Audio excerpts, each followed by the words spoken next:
Pemirsa, kasus gagal ginjal akut pada anak telah menelan korban sedikitnya 190 orang dari 323 kasus yang terdeteksi di 28 provinsi.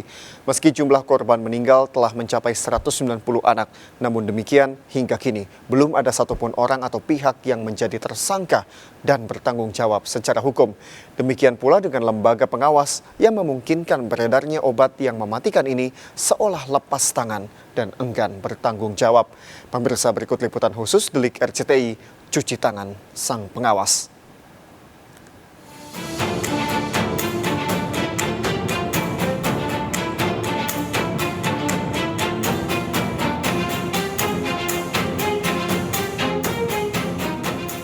Pemirsa, sejumlah perusahaan farmasi diduga melakukan kecurangan yang mengakibatkan ratusan anak dan balita menderita gagal ginjal akut. Lantas, bagaimana perusahaan farmasi akan mempertanggungjawabkan perbuatannya? Berikut liputannya.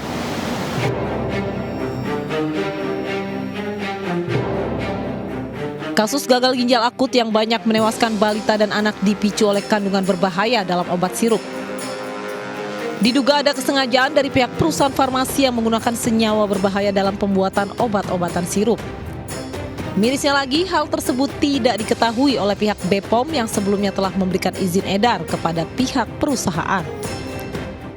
Ada indikasi kemudian dalam penelusuran kami kemudian bersama kepolisian untuk menelusur sampai ke pihak importir, kemudian distributor dari bahan pelarut ini sampai ke industri farmasi yang kami temukan telah melakukan pelanggaran. Itu ada indikasi memang ada kesengajaan dalam penggunaan atau perubahan dari sumber bahan baku yang tidak dilaporkan. Tercatat ada 3 perusahaan farmasi yang terindikasi menggunakan bahan berbahaya. Antara lain PT Yarindo Pharmata, PT Avi Pharma, dan PT Pharmaceutical Industries. Pihak BPOM juga telah melaporkan ketiga perusahaan tersebut kepada pihak kepolisian. Sayangnya saat kami minta konfirmasi kepada PT Avi Pharma di Kediri, Jawa Timur, pihak perusahaan masih belum bersedia diwawancara. Mau minta izin untuk ketemu pimpinannya bisa? Dari RCTI, Pak.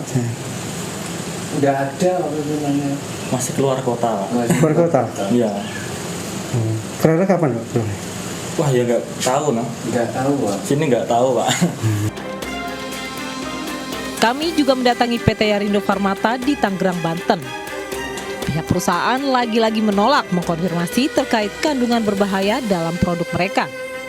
Mau izin ngasih surat Pak untuk wawancara sama pihak Yarindo terkait yang kemarin, cuman kita mau ngasih ruang Pak untuk wawancara, boleh nggak Pak? Wawancara ke siapa? Ke Pak Vitalis, kalau yang kemarin kan yang ngobrol kan Pak Vitalis. Tugas, maksudnya tugas luar. Selain itu masih ada 2 perusahaan farmasi lainnya yang baru-baru ini diketahui juga menggunakan ethylene glycol dan diethylene glycol dalam kandungan obatnya. Perusahaan farmasi yang nekat menggunakan senyawa berbahaya dalam kandungan obat sirup tentu sangat disayangkan. Terlebih obat-obatan tersebut dibuat untuk anak-anak dan balita. Diduga ada motif ekonomi di balik hal ini. Kenapa jauh lebih mahal? Karena yang namanya pelarut-pelarut propylene glycol ini kalau dia digunakan untuk farmasi maka tadi grade-nya kan harus terpenuhi, ya. Katakanlah 99%. Nah, jika menggunakan propylene glycol dengan 99%, cost-nya kan besar, ya. Nah, bagi industri dalam hal ini yang nakal dalam ini melihat kami punya ya relatif sama yaitu ethylene glycol dan harganya lebih murah. Karena faktor ekonomi seperti ini kan biasa dalam dunia bisnis kan pertimbangannya harganya lebih murah kan, maka produsen juga akan menghasilkan obat juga relatif lebih murah. Nah, jadi celah-celah dari sisi ekonomi satu di situ, ya. Yang kedua celah-celahnya juga tidak ada suatu mungkin ketegasan di sini bahwa setiap industri yang memproduksi bahan kimia, ya karena ini memang bahan kimia, ya wajib menyediakan yang namanya MSDS atau SDS Safety Data Sheet, Material Safety Data Sheet. Kami pun mencoba mendatangi BPOM terkait lolosnya izin edar perusahaan farmasi yang mengubah komposisi obatnya dengan senyawa berbahaya.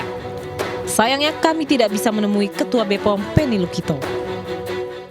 mengirim surat ke Mbak Devi untuk permohonan wawancara sama jajaran ini atau yang lainnya terkait tentang tindak lanjut dari obat. Hari ini sih kayaknya nggak mungkin sih Mbak. Kalau kita masih ada acara juga, Ibu juga lagi ada kegiatan. Dan unit-unit teknis terkait juga lagi pada keluar mencara. Padahal BPOM perlu menjelaskan mengapa izin edar perusahaan farmasi tersebut bisa keluar sehingga menimbulkan banyak kematian pada anak dan balita.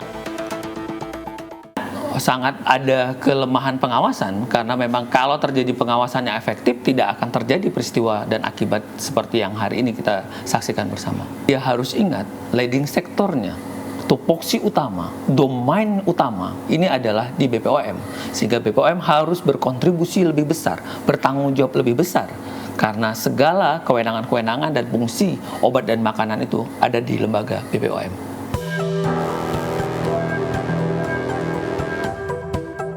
Satu persatu perusahaan farmasi diperiksa pihak kepolisian terkait penggunaan zat berbahaya dalam produk obat sirup. Namun, mengapa izin edar bisa diberikan pihak BPOM? Benarkah BPOM juga ikut andil dalam meloloskan produk obat-obatan berbahaya tersebut?